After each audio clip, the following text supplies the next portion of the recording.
Hi, this is Dennis with Second Chance Tackle, and today I thought I'd give you an inside look at the Quantum Vapor. This is the 100 SPT, VP 100 SPT. It's a nice bait casting reel, and I'm just going to open it up and show you what it looks like inside. It doesn't need anything. I had a friend give it to me the other day, and said, why don't you do a video on this, show everybody what's inside the reel. That's what I'll do. No service required, but I will point out as we go along the way what to do if service was required. So I'm going to start by taking off the nut cap. And actually before that, those of you that watch my videos know I like to protect my hands. I don't think there's going to be much grease inside this if there's any, but just to be on the safe side, it doesn't hurt. This is a 10-ball bearing reel according to the outside of it. It's actually, it's an 11-ball bearing reel. I guess they count the anti-reverse in that. It takes 135 yards of 12-pound test, and it's got a 6.3 to 1 gear ratio. So I expect we'll see a nice big gear inside here. Take the nut cap and screw off and put that in my parts bucket just so we don't lose that going forward. Next step would be to remove the handle nut. That's a 10mm nut. Take that off. The handle is a nice size leverage handle. Looks like it's a cork grip perhaps on the fingers.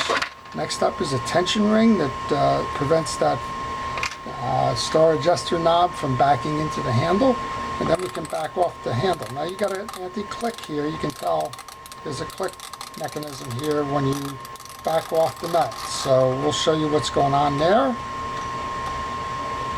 Spin that off into the bucket, and here's the assembly for that anti-click, and it's a cup. It's not a straight jacket, if you will.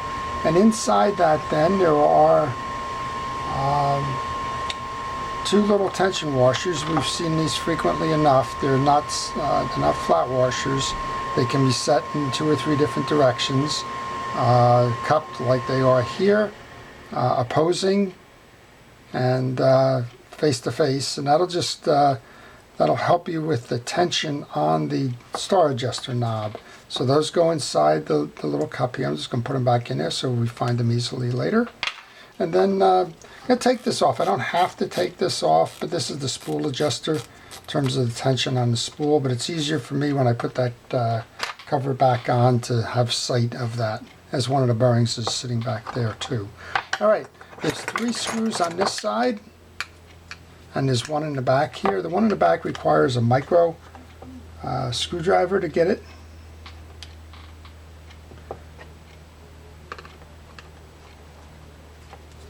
These are Phillips head or flathead screws. I was just seeing if the Phillips head would do. I think I got a little wear on the tip there, so it's not grasping as good as it should into my parts basket. And there's a different size screw in the back. It requires a micro screwdriver. And I'm going to take that one out before I take the 3rd screw out on the bottom here. And the reason I like to do that is because there's springs inside here, and I want to be facing the springs when they come out.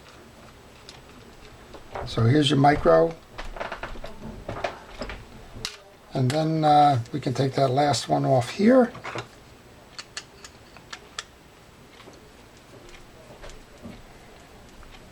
And we'll give you a look inside. So that should spring it a little bit. As I mentioned, there's springs here.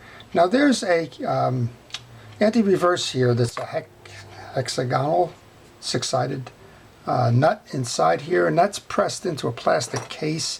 So a lot of times you're just going to need to kind of just pull it up slightly just to free it from that. That's what we just did there. There's a bearing inside here with the little bearing shield on top of it. Here's our anti-reverse bearing. You can take that off. Now remember the orientation on this. Don't mix them up, because if you put it on backwards, you're not going to have the anti-reverse you think you are. Here's the 2 springs that I was talking about there. I'm just going to lay them on the table for a moment. I always get nervous when I start laying things on a table. That's why I use the parts tray. And then I'll just pull off the gear assembly, 6.3 to 1, right? Big gear to little gear. And we'll just pull this off just to show you what's inside this. So on the back we have the the click ratchet for the drive. And you go to throw the reel, press down lever. This is the drive for the level wind, and this is the plastic mechanism that does that. Now, a lot of times people ask me, why did they make them in plastic? Why didn't they make them in metal? That pawl mechanism on the level wind guide requires a little bit of flexibility. If you put metal in it, believe it or not, they could get chewed up easier than the plastic. So don't think that plastic is a sign of a cheap product. Sometimes there actually is an engineering reason for doing that. Okay, so I'm just going to put the main gear back on then. We're going to seat that with the spool gear there. Next up is kind of a 4-tonged eared washer. Put the second washer in here. These appear to be a carbon tex kind of a washer. I think this reel sells for about $130 maybe, something like that, or maybe at one point it did. It's a high quality reel. Just playing around here with these. There we go, got that inset there.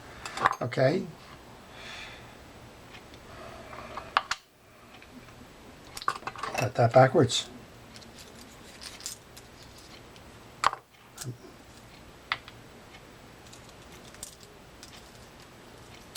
So pay attention, I guess, is the message there. Here we go. First one of these goes in. So you have a set of 3 of these washers, and I had 2 of them backed up there in the metals. There we go. Then the last of the big washers there, and then the cap.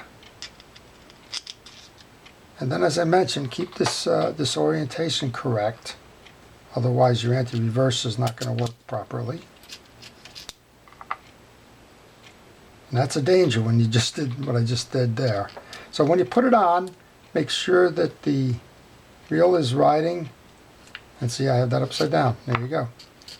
The reel is riding on the one side and reversing on the other.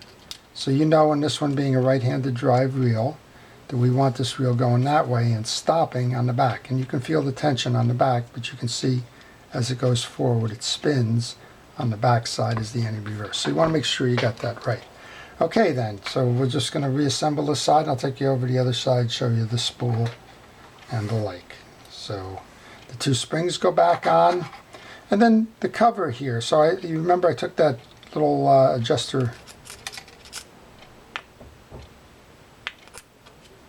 I have a shim washer here which goes on that bearing, or actually that post, the other side of the bearing.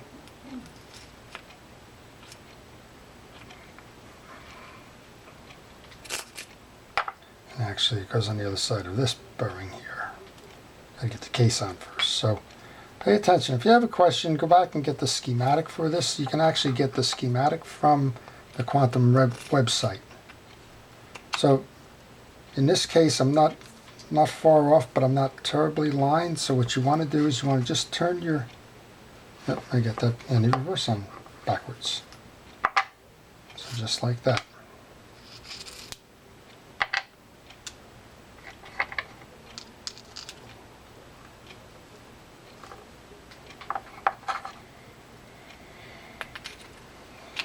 And this way I can get here, and then as I turn the reel, I can lock that into that portion that you saw, and then we can put the bearing on, and the shim washer.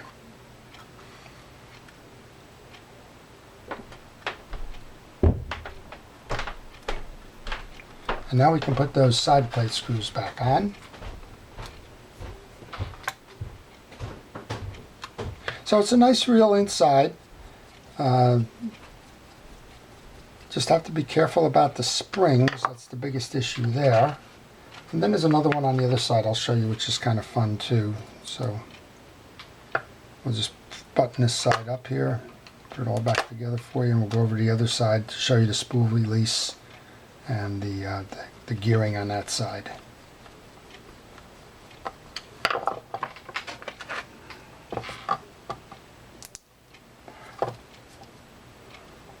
So there's a couple of versions of this Quantum reel. This is Vapor, there's Quantum Smoke. That's another one. There's Zebco Quantum products. and they're dependable. Underneath here, I guess they're bragging about designed in the USA, manufactured in China. I'm not sure who that's set to appease, but they're telling us that's the case here. Here's your spool tensioner. Remember this little block here. So next up is going to be our little noise maker. And we're going to put those couples together. So the tension washers, there's two of them. I'm going to pair those up. There's one more washer. It's actually sitting underneath here. I'm just going to put it on that way, but you can see that silver washer is the last one to go on this.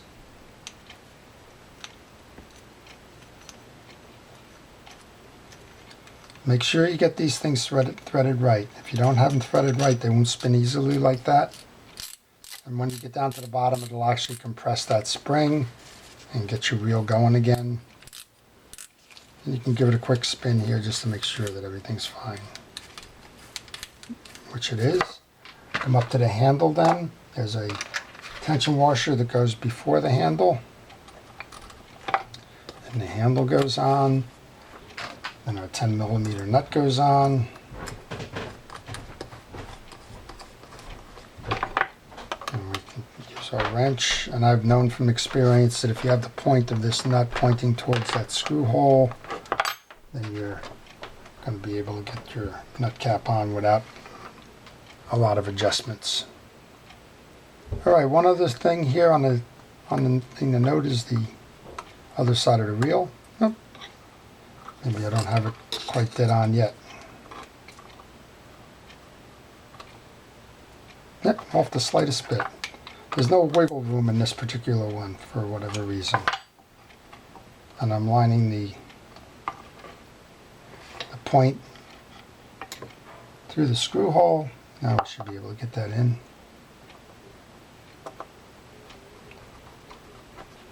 Give it a spin to make sure we put it back together properly, which we did.